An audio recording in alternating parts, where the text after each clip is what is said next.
નામથી? મારું નામ ખીમસિંહ મનીષ છે. હું રાજકોટ ટીઆરપી ગેમ ઝોનમાં જોબ કરતો હતો અને મને એડમિટ કરી ગયા એ લોકો દવાખાને.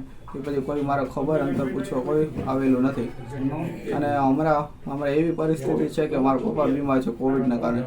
કોઈ એ કામ ધંધો કરી શકતા નથી. એટલે હું અને મારી બેન માથે જ બધો ઘરનો કારભાર હતો.